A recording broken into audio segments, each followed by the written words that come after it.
Muchos temas tenemos para conversar con el amigo Eduardo Kohn, doctor en Relaciones Internacionales, vicepresidente ejecutivo de Beneverit Uruguay. Un gusto recibirte. Un gusto de estar aquí. Felicitaciones a todos por Muchas este gracias. trabajo formidable que seguimos todos los días, así que a las órdenes.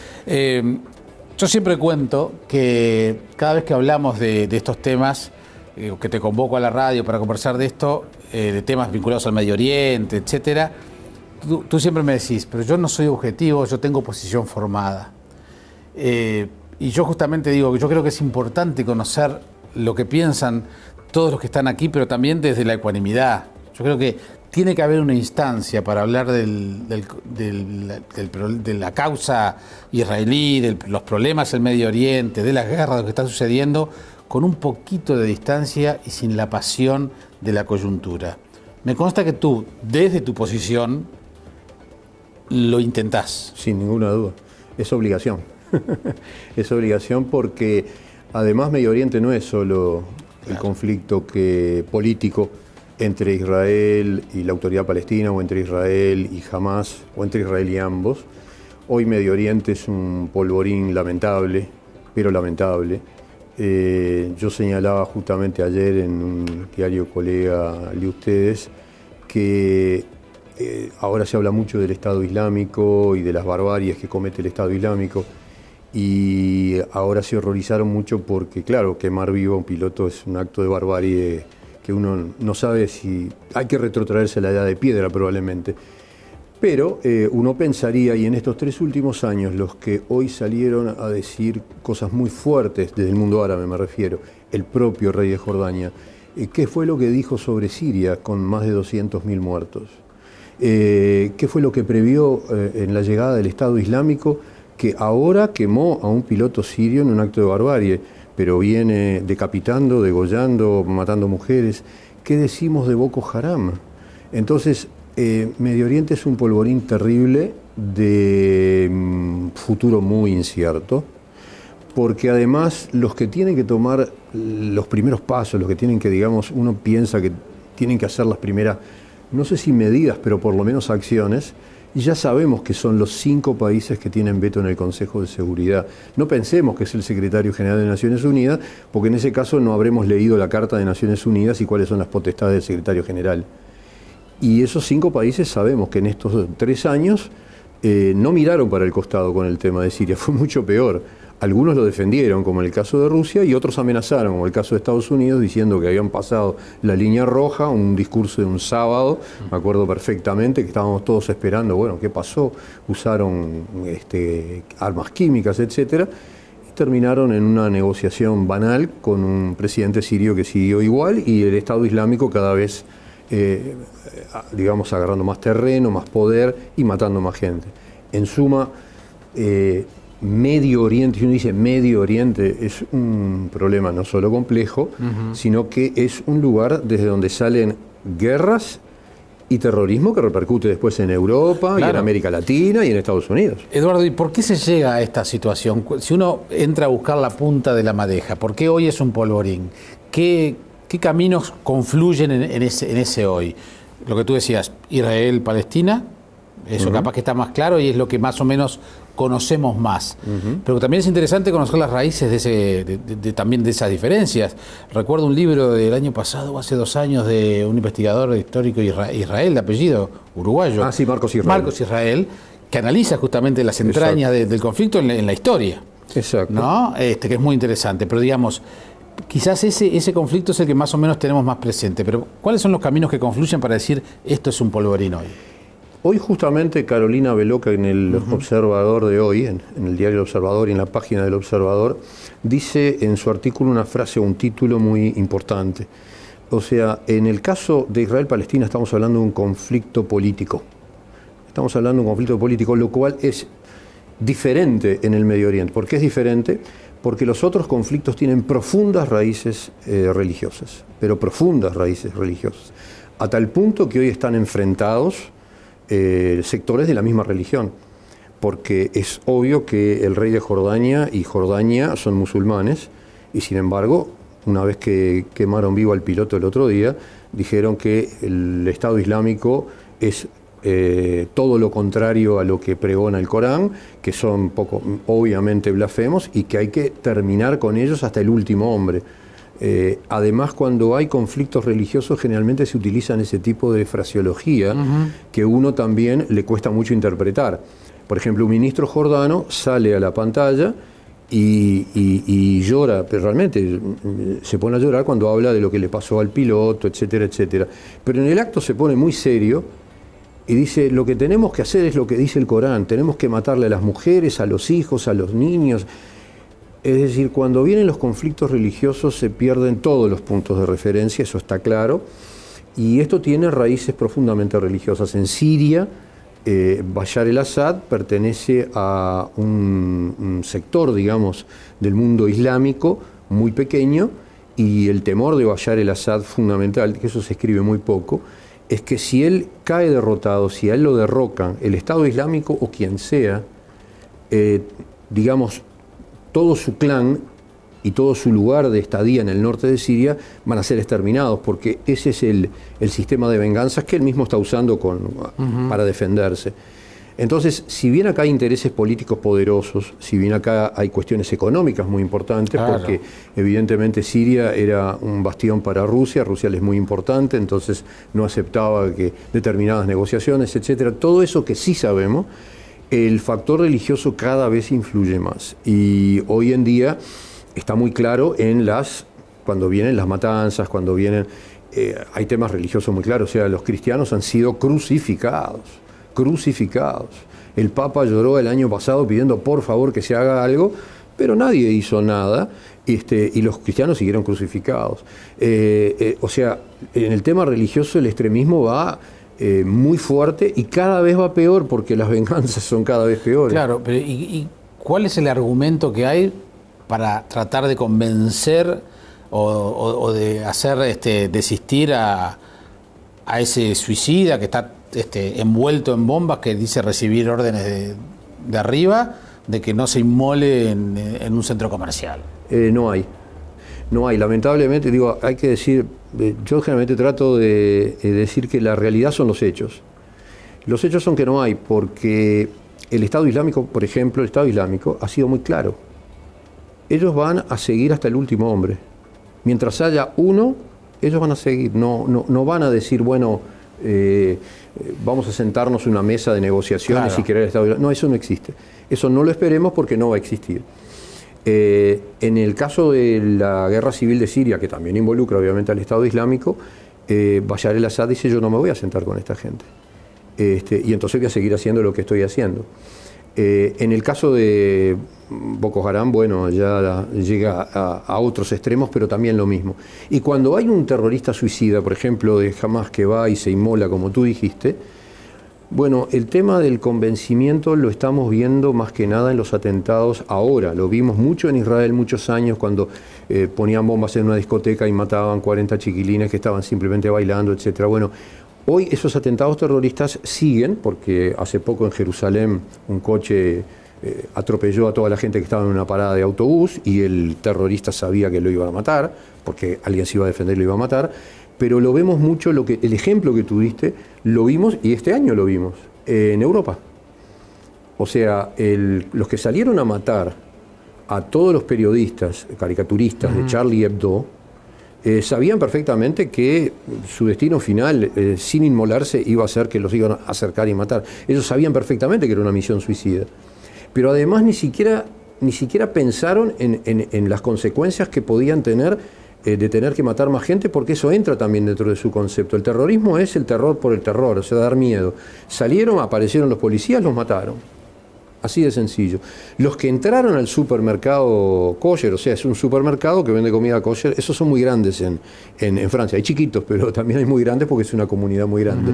Los que entraron ahí también sabían que probablemente, bueno, uno se escapó, pero si se puede escapar, se escapa.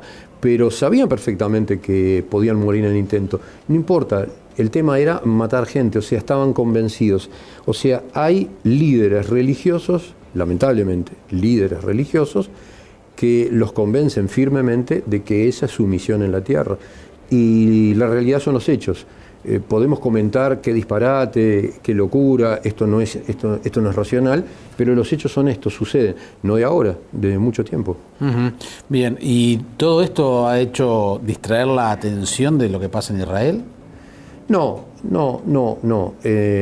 Digamos, quizá visto desde la perspectiva de América Latina, un verano que nos ha pasado muchas cosas, y no muchas cosas lindas, lamentablemente, desde muchos puntos de vista, bueno, quizá no estamos mirando otros escenarios que igual siguen existiendo.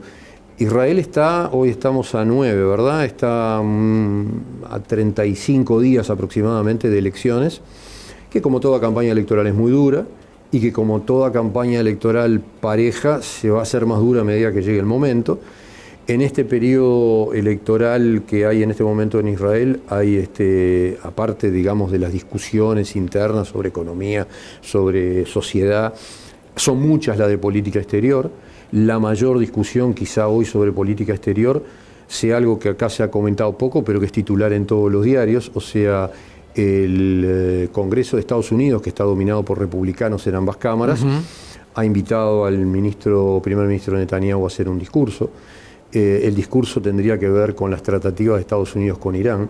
Eso obviamente genera una relación no muy fraterna con la administración actual de Estados Unidos, y ese es un hecho político que no se sabe cómo se va a resolver, pero que en Israel ha traído controversia. Evidentemente la oposición lo ve muy mal. Todavía, si bien Netanyahu ha confirmado que va a ir, esto es en fines de febrero, se espera que de repente no se haga, porque ya anunció Obama, obviamente no va a estar ni lo va a recibir, pero Joe Biden, que tendría que presidir la sesión, anunció que va a estar en el extranjero. Bueno, eso es un hecho político importante que influye bastante, suponemos que influye dentro de ese clima electoral. Y mientras tanto, los palestinos en paralelo han tenido problemas muy severos, porque Hamás y la autoridad palestina se han enfrentado tanto en Gaza como en la zona, digamos, de la autoridad palestina, donde la capital es Ramallah. Tampoco ha trascendido mucho, pero se han enfrentado severamente. Han habido arrestos de ambas partes, porque en Gaza vive gente que pertenece a la OLP y en Ramallah también vive gente que pertenece a Hamás. Hamás le está discutiendo el liderazgo a Mahmoud Abbas. Se lo está discutiendo también Mohamed Dalan, que era encargado de seguridad de la autoridad palestina, y que dice que hay que llamar a elecciones, que no puede ser que no se llame elecciones, que están siendo postergadas una y otra vez. Y en ese caso hay una lucha interna bastante importante, con lo cual en este momento el tema de conversaciones mutuas está en un freezer bastante amplio. Estados Unidos está digamos, desearía que se hiciera algo, pero es good wishes en este momento porque no da el panorama. A un mes de las elecciones israelíes se sabe que sería bastante imprudente porque no hay ganador claro. Los palestinos también saben eso y mientras tanto también están con sus problemas. Y eso es una gran pena porque hay un cuarteto. Uno dice, el cuarteto para la paz del Medio Oriente. ¿Quién es el cuarteto? El cuarteto es todo el mundo. Porque en la medida que es la Unión Europea y Naciones Unidas, es todo el mundo, aunque se agregue Estados Unidos aparte, aunque se agregue Rusia aparte. Y el cuarteto hace un mes dijo que debería haber una reunión ya para que se reúnan autoridades tanto palestinas como israelíes para conversar. Y quedó en el anuncio, lamentablemente. Mientras tanto, y con eso quizás pueda redondear esto, la vida sigue. Y en la vida sigue, a pesar de que parece que siempre es conflictiva, los servicios de seguridad de ambos, aunque a veces hay diferencias tanto de palestinos como de israelíes, no de Hamás, sino hablo de la autoridad palestina, siguen trabajando en conjunto pararon dentro de todo, se paró la ola de terror que hubo en enero, especialmente en Jerusalén.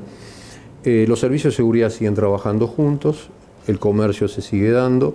Comercio me refiero a que en la autoridad palestina hay una situación de crecimiento económico interesante, ha habido inversiones, y en ese sentido la vida sigue, porque la vida tiene que seguir, no es que está interrumpida hasta la próxima guerra. Eso es una figura muy fea, que mucha gente piensa que esa zona es solamente guerra. Bueno, los que han visitado Israel saben perfectamente que no, que el tema es tecnología, medicina, etcétera. Sí. Y en la autoridad palestina lentamente también están levantando. Gaza es otra cosa porque hay un gobierno fundamentalista y ahí ya se cruzan los problemas religiosos y otro tipo de problemas para una población como la palestina que no está educada en el fundamentalismo. La población en general es liberal. Y uno ve como las autoridades de la autoridad palestina visten como cualquier occidental, etcétera. Y eso trae muchos conflictos en Gaza. Eduardo, hemos visto, sobre todo en las redes sociales, que hoy son un termómetro, no digo que tampoco sean la realidad, ni mucho menos, pero son un termómetro interesante. Hemos visto alguna polémica que tiene que ver con algunos actores vinculados a organizaciones, distintas organizaciones, que se han quejado de lo que es un manejo dispar de la información de los medios, sobre todo del conflicto, haciendo demasiado foco o con determinada terminología o adjetivando de determinada manera cuando es del bando israelí y no es del bando palestino, etcétera, etcétera. ¿Es así? Yo, en ese sentido, prefiero ser cuidadoso en los términos. En primer término, estoy bastante allegado al trabajo periodístico. Nunca fui periodista, pero siempre estuve allegado. Me consta. Por la suerte, la fortuna, sin duda la fortuna, de que, bueno, que me han invitado. Conozco la radio en que tú trabajás, la conozco desde la época de Never, de la escuela de Never. Lo mismo los medios de televisión, etcétera, en Uruguay, pero también conozco medios de América Latina, con algunos he trabajado, estoy trabajando, conozco medios en Estados Unidos, en Israel, y sé que el trabajo de información es un trabajo difícil. Obviamente, el periodista de opinión tiene opinión, entonces me puede no gustar el periodista de opinión. O sea, puedo tomar de pronto un medio de opinión y decir, me parece que esto es grosero, o esto es rudo, o esto es ofensivo. Pero en el caso de Uruguay, yo tengo el derecho a respuesta. Es decir, yo, tú y cualquiera. Nosotros tenemos el derecho a respuesta. Decir que determinado medio en Uruguay tiene una tendencia fija a defender determinadas cosas en este conflicto o en cualquier otra situación, sigue siendo aventurado, porque si es el medio el que tiene esa opinión o esa tendencia, es porque los propietarios del medio marcaron esa pauta. Porque si bien el periodista, si bien tú sos independiente haciéndome esta entrevista, pero tú sos un funcionario de una empresa que tiene una línea básica de mucha libertad, mucha independencia, pero una línea. Entonces, cuando vino la guerra en Gaza sucedió, evidentemente, en las otras también sucedió esta controversia. Pero esta controversia sucedió fundamentalmente, y sigo queriendo ser muy cuidadoso en los términos, sucedió fundamentalmente con las informaciones televisivas, poco con las radiales, que en general tendieron a las opiniones más que a leer cables, y no tendieron a la parte escrita, porque también la parte escrita pone cables, pero también pone opiniones.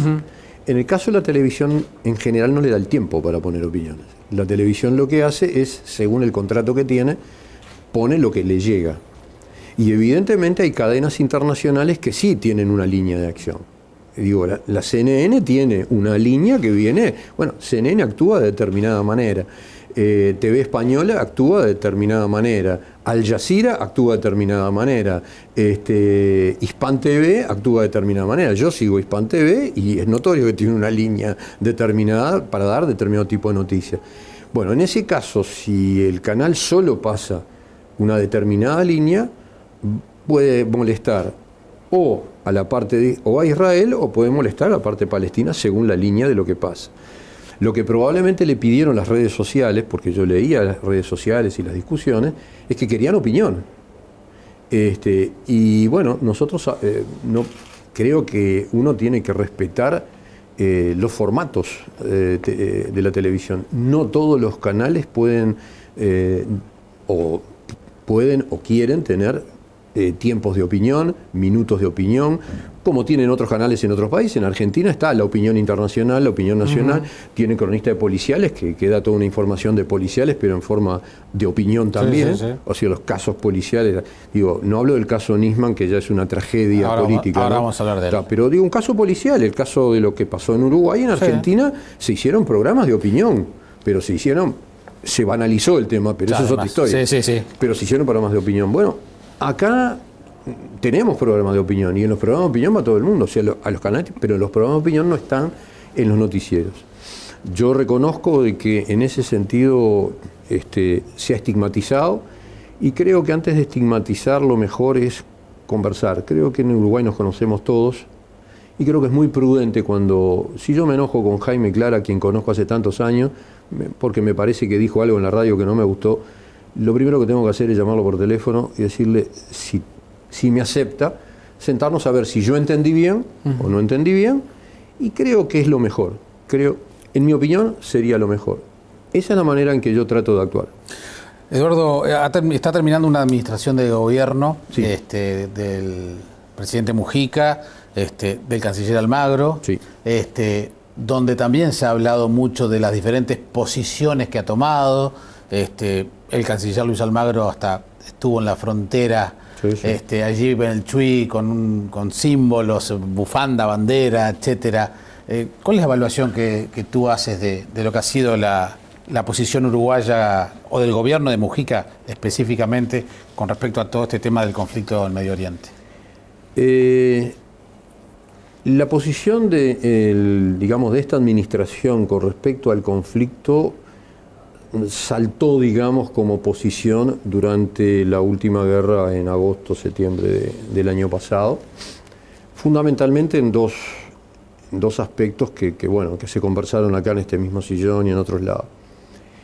Por un lado, Mujica dio pocas opiniones, pero cercado por micrófonos dio una opinión que molestó mucho al gobierno de Israel, molestó mucho y fue público y notorio que se lo hizo manifestar, y la comunidad judía quedó un poco también chocada porque definió como genocida lo que estaba haciendo Israel. Nosotros, cuando tuvimos a los candidatos a la presidencia en la Beneverí, que vinieron todos, a todos les preguntamos qué opinaban de eso. Y le preguntamos también al actual presidente electo. Y el actual presidente electo contestó, porque está grabado, fue público, lo dieron todos, de que a él le parecía que lo que estaba haciendo Israel, de acuerdo a las definiciones del derecho internacional, no era genocidio. Con lo cual, la opinión del presidente nos pareció, desde el punto de vista técnico, equivocada, desde el punto de vista periodístico, quizás apresurada, y eso, además de causar el malestar en el gobierno de Israel y la aprehensión lógica en la comunidad judía, coincidió que también hubo en ese momento, todos lo sabemos, declaraciones del Ministerio de Relaciones Exteriores, no siempre del canciller, a veces de la Cancillería, a veces del canciller, más allá de la demostración en el Chuy, más allá de eso, hubo algunas expresiones que llevaron a sorpresa a la comunidad. Por ejemplo, en un reportaje en el semanario Búsqueda, y después, no me acuerdo en qué radio, él dijo que le parecía que lo que Israel estaba haciendo en ese momento en Gaza debía ser, por lo menos, condenado, quizá no usó la palabra condenado, usó la palabra reprendido, pero da lo mismo, por la comunidad judía. Eso genera una situación muy compleja. Las comunidades judías acá, en Argentina, en Chile, en Estados Unidos, en Francia, lo que sea, son judíos franceses, judíos americanos, judíos chilenos, judíos uruguayos de cuarta, quinta o sexta generación. De Uruguay estamos hablando de probablemente cuarta, quinta generación. Entonces, nosotros somos judíos uruguayos, tenemos mucho afecto por el Estado de Israel, que es el único Estado judío, está todo bien, pero nosotros no somos el Estado de Israel. Entonces, ¿quiénes somos nosotros, ciudadanos uruguayos judíos, para decirle al Estado de Israel, que además fue votado por la gente? No es que nosotros no tenemos nada que ver, pero la gente sí, o sea, en Israel se vota al Estado por sus políticas. Podrán gustarnos o no gustarnos, podremos opinar, pero que se pida desde la altura del gobierno, eso causó también una profunda sensación de inquietud, que, digamos, quedó ahí, o sea, existió, estuvo allí, y los seres humanos sabemos que la memoria es un tema delicado, pero sin memoria no tenemos historia. Ustedes lo saben bien. Y nosotros sabemos bien. El canciller Almagro ha tenido otras actitudes en los últimos tiempos con respecto a Israel que han trascendido poco. Uruguay ha modificado algunas votaciones en Naciones Unidas, algunas votaciones que no son de repente muy trascendentes para la vida política de las propias Naciones Unidas, pero que generalmente Uruguay no se abstenía, votaba contra Israel en distintos temas de defensa, de derechos humanos, etc. Uruguay modificó en los últimos meses eso, y Israel lo vio como un gesto de amistad. Eso es una realidad. Ahora, en este momento, el canciller es muy difícil que no sea el secretario general de la OEA. Todo puede pasar, faltan 37 días, puede aparecer otro candidato. No es de estilo, no es de estilo, aunque no están todavía los 33 votos, pero no es de estilo. Si el doctor Almagro va a ser el secretario general de la OEA, tiene que entender que como secretario general de la OEA, y él sabe perfectamente, es el secretario de todos los países, no de un solo país. Y creemos que cuando fue el conflicto se generó una situación donde probablemente la propia comunidad judía, y ni que hablar del Estado de Israel, querían un canciller que abarcara todo el espectro, independiente, y si consideraba que Israel estaba equivocado, manifestárselo al Estado de Israel. Esas manifestaciones, y con eso termino la respuesta, esas manifestaciones coincidieron, nadie tiene derecho a decir que provocaron, es decir, podemos decir provocaron, pero no tenemos las pruebas, pero coincidieron con cosas que en Uruguay no habían pasado hace muchos años. Porque pintar 4 kilómetros de la interbalnearia fuera judíos del Uruguay no tenía nada que ver con la guerra en Gaza. Decía, fuera judíos del Uruguay. Que recibieran muchos colegas tuyos y no colegas, tweets y mensajes y esto y lo otro, con insultos racistas por ser judíos, tampoco tenían que ver con el conflicto. Yo también los recibí, y después que estuviera pintado Montevideo con leyendas bastante ofensivas, nos pintaron la Benebre también, que hubiera amenazas, que hubiera incidentes, por suerte no fueron más que incidentes, alguno en un ómnibus, alguno callejero, pero generaron un clima que Uruguay no conocía y no debería conocer. No debería conocer. Sabemos que la discriminación, cuando se desata, no sabemos cómo termina. Eso generó, obviamente, en algunos sectores de la comunidad más vulnerables, los chiquilines que van a los colegios, qué sé yo, ciertas prevenciones como diciendo, ¿y ahora qué hago? ¿Puedo llevar una equipada, o sea, el solideo, puedo llevar la equipada en la calle? Porque en Francia no se puede, por ejemplo. En Alemania más o menos. Entonces, Uruguay no necesita llegar a eso. Que una cosa provocó la otra, no, pero coincidieron y no fue bueno, no fue bueno. Yo creo que fue un episodio muy triste para Uruguay y que deberíamos tener memoria por un hecho muy simple, para que a nadie se le ocurra repetirlo. Y en este ambiente, estos últimos incidentes y esta aparente, no sé si llamarlo expulsión o invitación a retirarse del funcionario iraní, etcétera, ¿cómo lo evalúan ustedes? Bueno, eso es otra cosa. Ahí estamos hablando de cuestiones entre países, entre estados, lo voy a decir sin ninguna ironía, entre empresas de las que no sabemos nada, porque los servicios de inteligencia actúan en todo el mundo y, digamos, con autonomía absoluta. Nosotros somos organizaciones de la sociedad civil, así que no, lógicamente que no llegamos a eso. Simplemente al pasar un hecho así, digamos, creo que todo el Uruguay, no solo la comunidad judía, debería recordar 2 o 3 cositas. En primer término, yo sé que estos días nos han preguntado, no solo a mí, sino a otros dirigentes de la comunidad, si estamos en alerta. Y yo te digo, sí, claro, estamos en alerta desde el año 80 y algo, y estamos en alerta mucho más grande desde el año 92, cuando fue el atentado a la Embajada de Israel, y lo aumentamos en el 94, cuando fue el de la AMIA. Y en ese momento tuvimos muchos problemas, porque aparecieron pilotes y ese tipo de cosas, que hoy a nadie le llama la atención porque están en las embajadas, en los edificios, en los bancos, en todos lados. Por distintas razones de seguridad, pero están en todos lados. Pero en aquel momento Me acuerdo que un maravilloso periodista, a quien todos quisimos mucho, yo personalmente lo quise mucho, Ángel María Luna, Sí, claro. se enojó muchísimo y en un programa de televisión dijo: yo me siento discriminado porque yo cuando voy a la Benedetti quiero estacionar en la puerta.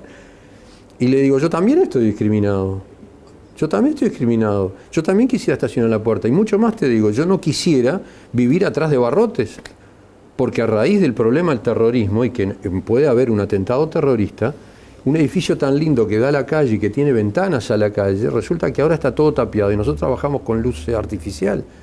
Entonces, eso que se provocó en el 94 y que hoy parece tan común, deberíamos recordarnos que hace más de 20 años que nosotros sabemos todos sabemos quiénes cometieron el atentado contra la AMIA. El Nisman lo dijo bien claro. Nisman pidió que la Interpol hiciera las alertas rojas sobre quienes hicieron el atentado. 90 estados lo aceptaron y están las alertas rojas. Entonces, si nosotros sabemos, hace 22 años, esa bestial brutalidad que la sentimos como que pasó aquí afuera, porque Buenos Aires es acá, además fuimos, lo vimos la ruina, vimos la construcción del nuevo edificio, conocimos a las víctimas, a los familiares de las víctimas. Sí, claro que estamos en alerta. Esto que viene ahora es un episodio más que evidentemente lo tienen que resolver entre los estados, porque implica obviamente a Israel, a Irán, a Uruguay, etcétera, pero no nos llama la atención para nada. ¿Te sorprendió la muerte de Nisman? Me dolió muchísimo, porque nosotros tuvimos el privilegio no solo de conocerlo, sino de acompañarlo. Acompañamos en una gira en Centroamérica, con base en Costa Rica, donde dio una charla magnífica, donde explicó el tema del AMIA. Estoy hablando hace apenas 2 años, donde dio además una conferencia sobre Noche de los Cristales. Estuvimos con él en Buenos Aires, escuchamos conferencias de él en Buenos Aires. Me dolió muchísimo porque todos sospechábamos que le podía pasar eso una vez que su investigación había avanzado tanto. Más allá de su deseo de lo que él dijo, de que bueno, va a tener que incriminar a las autoridades, pero desde el momento en que existió el memorándum de entendimiento, por llamarlo de alguna manera. La denuncia de Pepe Iliashev. Exactamente. Primero me dolió mucho lo de Pepe Iliashev, también, que lo conoce. Lo de Pepe Iliashev fue de una injusticia terrorífica, porque Pepe Iliashev era un hombre muy serio y dijo la verdad, simplemente dijo la verdad. Era periodista. Era un periodista que informó y dijo absolutamente la verdad. Pero ese memorándum de entendimiento, firmado el 27 de enero, un 27 de enero, el Día Internacional de Recordación del Holocausto, daba la pauta de que evidentemente el tema de la AMIA y el tema de lo que había pasado con Irán se había escapado totalmente de las manos. Y Nisman lo dijo claramente. Y Nisman se atrevió y siguió. Y en ese momento pensamos, se lo preguntamos a él personalmente: ¿usted está seguro que seguir esta investigación ya con resultados? Porque cuando habló con nosotros, y al igual que habló con Ana Jerosolinski también, eso está publicado, dijo: ojo Uruguay, acá pasó esto, las autoridades lo saben. Pero Lo ha venido publicando el Observador en estos días. Claro, por eso, ojo Uruguay. Dijo: ojo Uruguay, ojo Chile, ojo todos. Y digo: ¿y ojo usted? Dijo: estoy entregado a esto, dice. Sé que es horrible para mis niñas chicas, fíjese que la menor tiene 7, cuando hablé con él tenía 4. Lo sé, mi señora no importa que estén separados, y la señora dice: lo sé por mí, dice mi madre también, pero yo estoy jugado. Él sentía que podía pasarle eso. Es más grave el tema. Eduardo, ¿y cómo se explica lo de Timerman? Judío, hijo de quien fue, de Jacobo Timerman. Héctor Timerman fue con su padre a Israel cuando las organizaciones judías lograron, aduciendo razones humanitarias, rescatar al padre de las celdas de la dictadura argentina. De Israel se fue a Estados Unidos. En Estados Unidos él hizo una vida muy judía porque él se juntó con ADL, con Bnei Brit, con una cantidad de instituciones, y siempre con la sensación de hacer una vida judía muy activa y de defender los derechos humanos, lo cual las organizaciones le creyeron, la mayoría de ellas también trabajando en derechos humanos. Cuando él pasa a ser, creo que primero pasa a ser cónsul de Argentina en Nueva York. Es verdad. En la época de Kirchner. Las organizaciones, ahí está, exactamente. que es más de 10 años, ¿no? Sí, claro. 10 años, 10, Sí, 11 sí. años. No solo la B'nai B'rith, sino otras organizaciones judías con las que todas tenemos muy buena relación, me escribieron y me preguntaron qué pasa con la transformación de Tiberman. Yo les pregunté de qué me estaban hablando, porque estaban en Estados Unidos. Dice, como que no es la misma persona, como... Digo, bueno, mira, puede ser un tema profesional. Yo, ingenuo, pensé eso. Puede ser un tema profesional, o sea, hoy soy funcionario diplomático de un gobierno, mi primer deber, cosa que profesionalmente es así, es con mi país, digamos, más que conmigo, es con mi país. Entonces, si hay un choque de intereses entre mi país, por ejemplo, políticamente, Israel, bueno, yo soy funcionario de mi país. Pero el memorándum de entendimiento con Irán sobrepasa todo esto que yo estoy diciendo de lejos. Es decir, nosotros tuvimos la oportunidad de tener una conversación, el presidente de B'nai B'rith, el vicepresidente ejecutivo mundial, que también estuvieron en esa gira en Uruguay, hace 6 meses, ¿no? Más de 7 meses quizás. Estuvimos casi 2 horas con Timerman en Buenos Aires. A mí personalmente no es que no me convenció, porque ya no estaba muy convencido, pero ese memorándum de entendimiento no tiene explicación. Cuando él aduce de que es para encontrar a los culpables ya los encontraron. Los culpables ya están. Los culpables están refugiados en un país que no los entrega al requerimiento de Interpol. En todo caso, lo que falta descubrir es el nombre y el apellido, o los nombres y los apellidos, de la conexión local, que no hay duda que existe. Y eso sí es obligación del gobierno argentino. Entonces, cuando además del memorándum de entendimiento se nota que, primero, es un memorándum que no va a funcionar, Irán ni siquiera lo contesta, obligan al Parlamento argentino a votarlo con, digamos, con los brazos enyesados, se genera ya una situación muy violenta y la comunidad judía argentina toma mucha distancia de Timerman. ¿Por qué? La pregunta es, ¿por qué le pasó? Y bueno, le puede pasar a cualquier ser humano. Yo no sé qué pasa por la cabeza de él cuando hace algo así, pero la contestación de él es que, o sea, la contestación de él, yo no sé si es una contestación franca o no franca, lo hizo con cara seria delante de nosotros y no había nadie más en la sala, es que él quiere buscar una solución al tema. Le repetimos 10 veces, la solución ya está. El dictamen ya está, el fiscal ya dijo quiénes son los culpables. Evidentemente hay ahí un tema político y en el tema político entra ya una forma de hacer política que está muy lejos de lo que acostumbramos en Uruguay, a pesar de nuestras diferencias internas, y muy lejos de lo que se acostumbra en el resto de América Latina. Última pregunta, ¿en qué termina esto? Lo de la causa Nisman, la causa AMIA, no sé cómo llamarle a esta altura del partido, porque es tanto y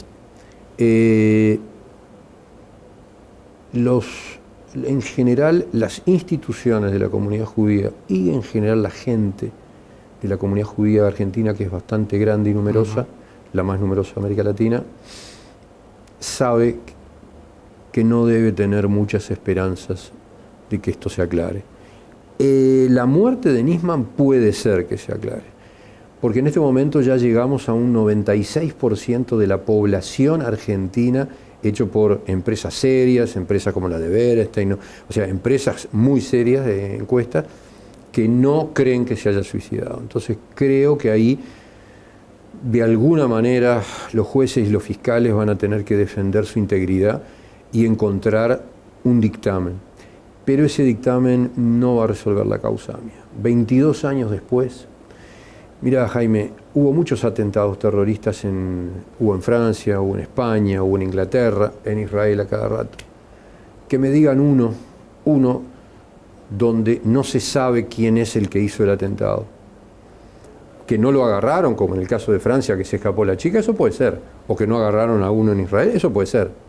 Pero que me digan que el atentado en Atocha o en Londres, que no se sabe quién los hicieron, que me digan que la de las Torres Gemelas no se sabe quiénes lo hicieron.